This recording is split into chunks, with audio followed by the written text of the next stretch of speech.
Hello, I'm Marcia Cavanaugh. Thanks so much for joining us. Power was in the news this week as media questions were raised about Entergy's priority, building power plants or maintaining its grid system. The answer could have huge impacts on profits. Elsewhere, whenever there is encouraging news about COVID, it is usually weighted by bad news. This week, the Delta variant seems to be leveling, but the vaccination numbers are still low. We'll be looking at these stories as well as long-run impacts that the virus might have on the future of office buildings, as well as the status of the upcoming carnival season. And one parish faces the question of having nursing homes if there are not nearby available hospital beds. Shedding light on these issues are tonight's Informed Sources. Errol, Laborde, producer of Informed Sources. LeBron Joseph, anchor and reporter, WGNO-TV, Channel 26. David Hammer, investigative reporter, WWL-TV, Channel 4. And Don Ostrom, Channel 12's Future Watch reporter. All right, let's head on over to LeBron first. And COVID news, a mix, really. I mean, we're feeling a little bit better about the way things are looking, but we can't feel that easy. Yeah, it's a cautious optimism that the Delta variant, or the fourth surge featuring the Delta variant, if you will, has leveled off a bit, in that some of the numbers have either stabilized or starting to back up. Problem is that there's still an awful lot of infection, a lot of virus, if you will, in the community, and that's across the state. Today, over 1,300 cases reported, another 39 deaths reported. Now, 39 deaths, 39 souls, as the governor says, is a lot of people if it's your family, but it's certainly not as large as some of the numbers we were seeing in early September, late August, 80, 85, 79 people dying per day. Mm-hmm. Hospitalizations are still around 800, if you will, 830 so that they reported today. But the vaccine rate, as you mentioned, Marcia, is still struggling statewide. 45% fully vaccinated is the latest number we got from a couple of days ago. And if the goal is to be at that 75, if you will, herd immunity thing that, the president on down and Dr. Fauci and everyone else has asked the community to be at, we're still struggling to get there. Well, Brian, this is an interesting sign, though, that this weekend, the LSU game, and that's supposed to be at capacity, and so is the Saints game. So that's exactly right. And Bayou Classic will probably happen. They've requested for, media credentials for that. Crew of Boo was granted a permit to parade here in the city. We had our first big second line Social Aid and Pleasure Club last Sunday. So it's as if, and I think in large part because of the vaccine, if you will, that it is available, it's as if that, people are beginning to coexist, that we're going to have to figure out a way to do life with the Delta variant and the coronavirus being here. Are we seeing, when the Delta variant really started rearing its ugly head and people were, getting sick and catching it quicker, it was just more contagious, we saw a little bit of more of a rush by people to get vaccinated. Are we seeing still a little bit of that? I don't know if it's as much a rush. I think people are still reluctant who want to be reluctant to not get the vaccine. But what you can't argue with is the numbers. And the three numbers the state even put on their dashboard, the number of unvaccinated people account for. And it is a list that is right beneath cases, hospitalizations, and deaths. And unvaccinated folks account for over 85% of each of those numbers today.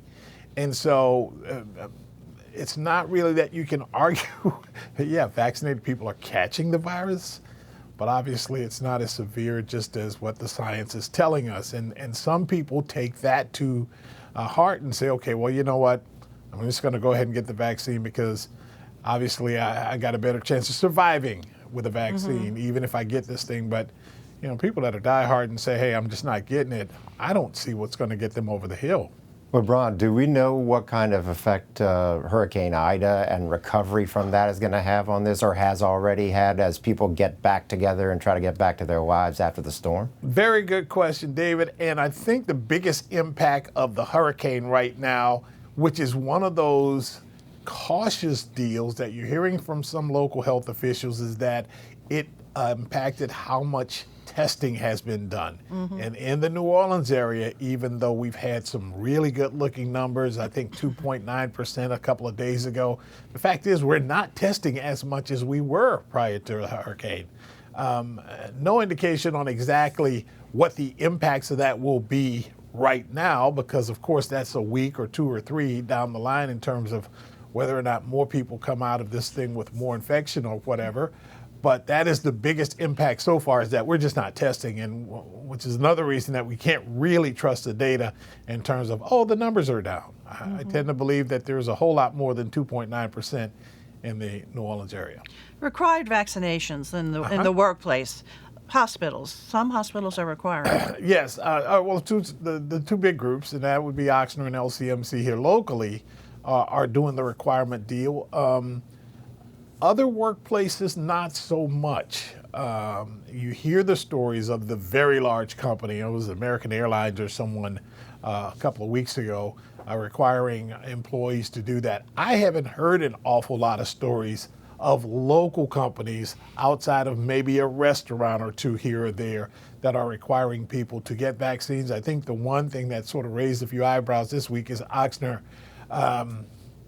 asking employees whose spouses are unvaccinated to pay, if you will, a surcharge of $200 per pay period, $200 a month or whatever it is, beginning in 2022. I tend to believe there's going to be some pushback there as well. So these big crowds that Errol referred to, you know, LSU, and then also, of course, of the Saints game, are folks required to wear a mask? You're asked to wear a mask as much as you can if you're not going to be socially distanced from someone. But I don't think that I would tend to believe that there will probably be more people in Tiger Stadium unmasked than masked for the comfort level more than anything. 90 degrees, 80 degrees outdoors. We still haven't had that big blast of cool just yet. Superdome is supposed to be masked, but I don't think the mask police are walking around the dome at a Saints game. You know? With LeBron, it's hard to drink beer and wear a mask at the same time. So I imagine you'll have people who are individually acting as mask police, and that could get ugly too. Exactly, Dawn. That is a great point. First big crowd in the dome. Oh, All right. So, okay, doke, LeBron, thanks a lot. David, let's go on over to you. You know, a big thing with Ida, of course, the severity of the storm and what it did to us, but also the prolonged power outages and the state of our electric grid. And so you looked into what is Entergy doing to really, you know, fortify that electric grid? Right. Well, after all of this and looking into the fact that there was that tower that went down in Avondale, and there were all these questions about their spending on infrastructure and particularly their transmission grid, I actually went back to look at previous coverage I did, like after Hurricane Isaac in 2012, and I noticed that the same questions were being asked by the city council overseeing Entergy New Orleans back then as they're being asked after Hurricane Ida. So I actually had a soundbite from Jackie Clarkson in 2012 when she was the president of the city council asking what are they spending on actually improving the grid versus just repairing it and versus pure profits. And then we had Helena Moreno just last week with the city council president now asking, what are you spending on transmission versus just repairing after storms? So I looked into that. I was able to pull their data that they provide to the Federal Energy Regulatory Commission, FERC, and I saw that they're spending 4 times as much on generating their own power inside their system as they do on the transmission system to deliver it in high voltage lines across large distances. And that's important because they actually joined a regional grid called MISO in 2013 with the idea that this transmission system was going to be improved. But the critics say, including a former FERC commissioner who agreed to that back in 2013, said that, you know, Entergy just has not invested in this at all. There has been no regional transmission planning by MISO since Entergy joined in 2013, and that has really weakened the system. And so that leaves this area isolated from the larger grid. People may recall that after the winter storm in Texas, there were all these criticisms about how Texas is on its own grid and was not able to benefit from the larger regional grid. Entergy joined a regional grid to be able to share power with northern states in 2013, but they have only one very constricted line coming in from the northern states, and they say that that has limited people's access to cheaper energy, to cleaner energy from wind and other sources, and there's a lot of criticism of how Entergy has spent its money. So in creating its own power, as opposed to putting more money into fortifying transmission lines, et cetera, what does that mean for the company? Is it higher profits? Yes, that is the analysts say that it means higher profits. It allows them to then sell that energy to other utility companies, make a profit off of that. And if they're spending 4 times as much building new power plants, fossil fuel power plants, I may add, $2.7 billion just in 2019 and 2020, bringing those new sources online from inside their system. If they get cut off from the outside world like they did with Hurricane Ida, it prevents them from being able to, address those issues if they haven't fortified the transmission grid. Now, a separate issue is once the transmission is brought back online like it was after Ida, then it needs to be distributed on the power poles and all of that. There's been a lot of criticism as well about their inability to fortify that system and make it be able to withstand higher winds or install underground lines. And I went back and looked at these old stories I did back in 2012, and they were saying the exact same thing then as they've said now, that it really wouldn't make it more reliable. But the city council in the city of New Orleans has said, no, we really are upset that you haven't followed through on these promises to do this over the years. We could have added 10 more neighborhoods if we had added 1 new neighborhood a year since the last time we talked about this. So the feeling from the politicians is, especially in the city of New Orleans, where they've been holding Entergy more accountable than at the state level, is that, they've not answered these questions in the past.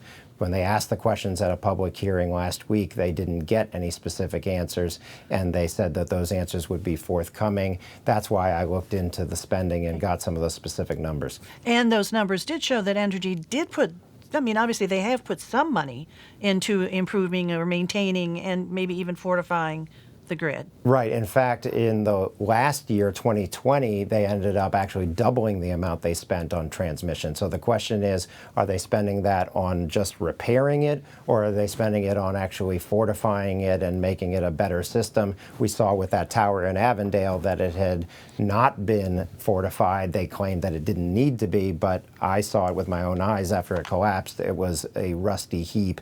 And the question then is, why weren't there mitigation measures done before the storm to fortify that kind of structure? As you noted, the New Orleans City Council is really looking into this, but what about the PSC? Are they joining with the council in some ways to do this? Well, the chairman of the PSC said that he wants to get answers and he's asking these questions, but we haven't seen the kind of public display of displeasure that we saw with the city council. And Helena Moreno, the chair of the city council, has said, hey, we're the smallest piece of this and we're the smallest regulator of Entergy. We can make a lot of noise, but unless we have other regulators joining us to put their foot down and say, you need to show how you've spent this money over the years that you've been collecting from your ratepayers, then we're going to, this is going to fall on deaf ears as it has in the past. Yeah, because there were people without power for an extended amount of time beyond Orleans Parish, too. Exactly. Okay. All right. Thanks a lot, David. Dawn, let's go over to you right now. Excuse me. Pandemic, of course, sort of changed the way we lived our everyday lives, particularly during the lockdown. How does it look it's impacting going back to work and actually people going back to the office? Well, let's go backwards for a minute. When the pandemic hit, a lot of people said, I'm not going to where I'm going to have to ride in an elevator with other people, be in a break room with others, share the same communal bathroom, share a workspace. And, you heard anecdotes from cities like New York City where office towers were basically turned into ghost towns. We didn't quite have it that bad in New Orleans, but there were a lot of office buildings that saw no activity for quite some time. That activity is definitely coming back, and part of why the office buildings aren't empty completely is because people sign long-term leases. When you're going to lease an office space, you sign about a 5-year lease. So only if those leases happen to be turning over between 2020 and 2021 was there an impact because of COVID, where they didn't, say, re-sign a lease or they restructured their lease. Overall, in the New Orleans market, it's down. Office leasing is down about 3% from an occupancy rate pre-COVID of 87% of all available office space, down to 84% now. In the Metairie market, it's also down 3% from an 89% fill rate before COVID to 86% now. Now, we can talk about office space in 3 different ways. It's Class A, B, and C. Class A are the office towers in downtown New Orleans, the office towers where you have beautiful glass windows with good views and great conference rooms and modern amenities, and it's usually located very conveniently right downtown. Class B, not as many amenities, but a lovely office, usually about 4 stories or less, usually in the suburbs. And Class C is basically your basic office building, and it's all priced differently based on Class A, B, or C. We have not, in the city of New Orleans, built a new Class A office tower since 1989. And there are no plans for any currently to be built. However, I'm told by real estate experts, I talked to Cress Gardner with Beau Box, that our companies in New Orleans are doing really creative things with the 30-year-old product that they're dealing with. There's a company called IMTT that has its headquarters in New Orleans on 400 Poydras Street. Lots of glass walls, lots of cool things going on that would rival any office space anywhere else in the country. One of the things that has changed post-COVID is there's some co-sharing or co-working office space where a larger company will lease 2 or 3 floors of a building and then sublease to smaller companies where they share the break room, share the bathrooms, share the common facilities, and don't have the full expense onto one different company. That is coming back. There are people who say, I want to be back in the office, but maybe because of COVID, I only want to be in 2 or 3 days a week, but I still want my office space. So there's a lot of restructuring, trying to make office space friendly to the people who are there part-time and not so costly that you have an empty office 3 other days of the week or 2 other days of the week. I was going to say, one thing, at least I know in some buildings, is that a lot of the offices are still rented, but there are fewer people going into those offices now. Exactly. So the company is still stuck with the bill for the full lease. Right. So they're trying to find ways to share that space with other companies, perhaps, find ways to bring people in to use it part-time, because people want that flexibility, and that's where it gets tricky. You know, you learned you can work from home, but maybe you can't always work from home. Your dog barks every, Friday when the grass guy's out front, or your kids are in school on a different schedule, and you've learned that I can work from home great on these days, but I can't work from home great on those days. I really could use the office. So people are trying to be flexible with that space. And trying to find spaces where you can have the office space but still have that hub of activity. I think a lot of us across the board realized we missed the socialization part and the idea sharing of being in the same office with others. So office leasing, I actually read today, even in New York City, is coming back up. For the first time, the 3rd quarter in New York, first time since COVID hit, 3rd quarter stats show that it's coming back. So I think a lot of people, when COVID first hit, said, well, we'll never go back to that way of work. We'll never do it again, where everybody's going into the office and grouped together. And I think those people were wrong. I think it is coming back. I think the other major factor is Zoom technology, the way people are able to have meetings and see each other and talk to each other. Exactly. Yeah, we were able to do that. We certainly learned how to do that, but I think maybe now there might be a little bit of Zoom fatigue too. Yeah, zoomed out. Kind of fun to get even back all to of seeing us people. not sitting at the same table. It's kind of weird. Right. Okay. All right, Don. Thanks a lot. Okay, E, over to you. Are we going to have Mardi Gras? Yes, we will definitely, 100%, without a doubt, have Mardi Gras. The question is, will there be parades, all right? And that's part of the True. carnival, okay?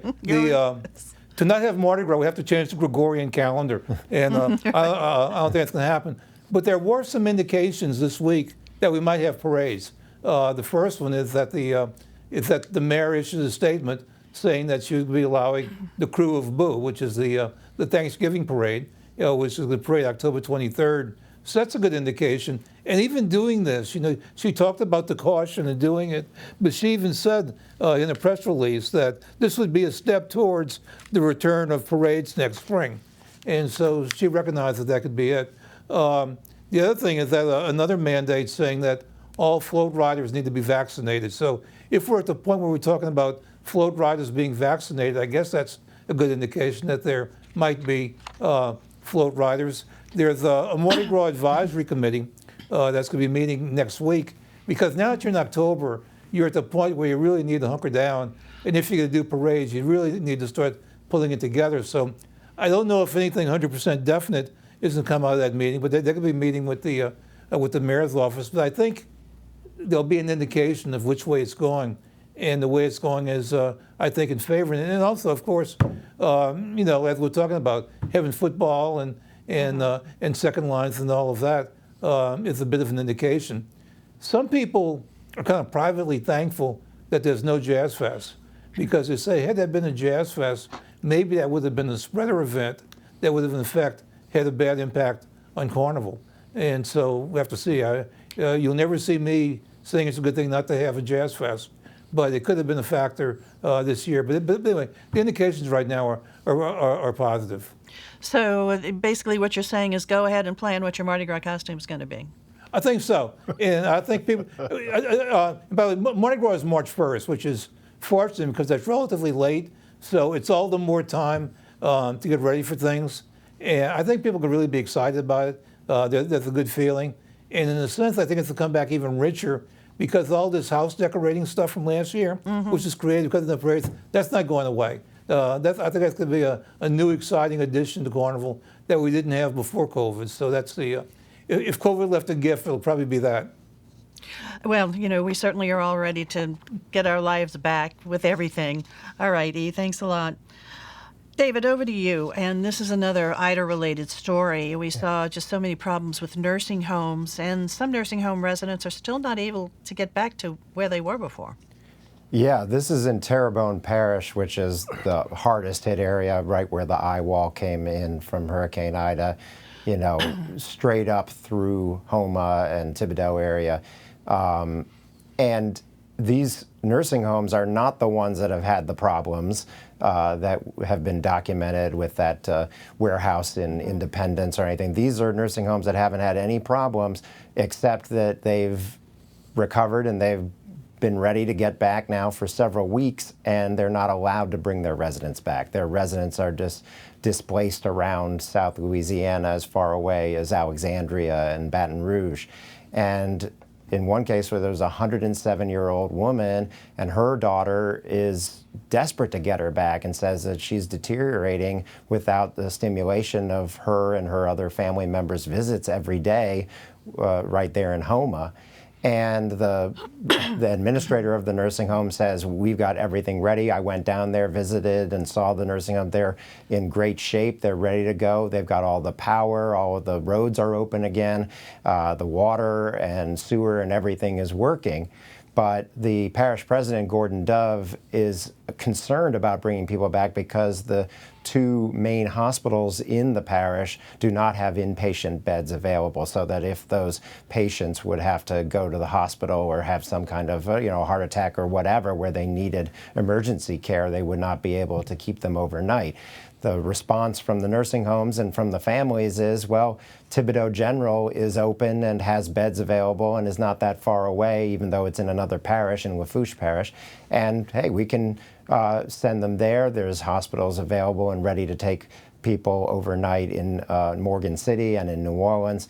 And so it's a real debate, and it's interesting because the parish president, Gordon Dove, doesn't want this responsibility on him alone. He wants the Louisiana Department of Health to make the decision.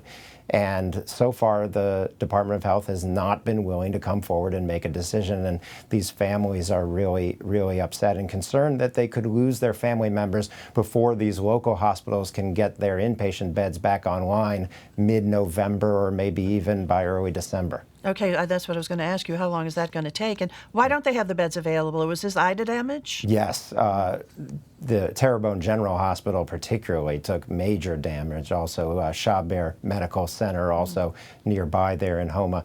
The roof, portion of the roof came off at Terrebonne General, and so it's going to be a long haul to get that back. Plus, they've got, patients that they've got there already that they're taking care of still, and they just say the administrators at those hospitals say they don't have those beds ready and they can't commit to when that will be.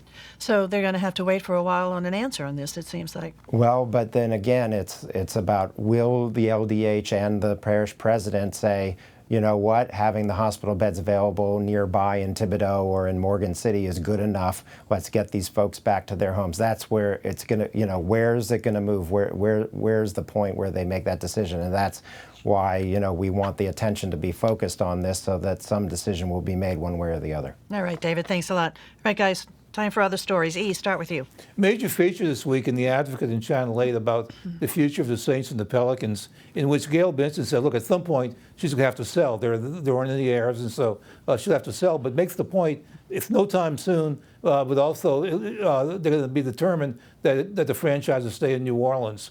When it happens, look for the possibility, especially with the Saints, with some buying group involving the Manning family. Just a hunch. Interesting. Yeah, it's a series called The Succession. It's been very interesting. All righty, Dawn, over to you.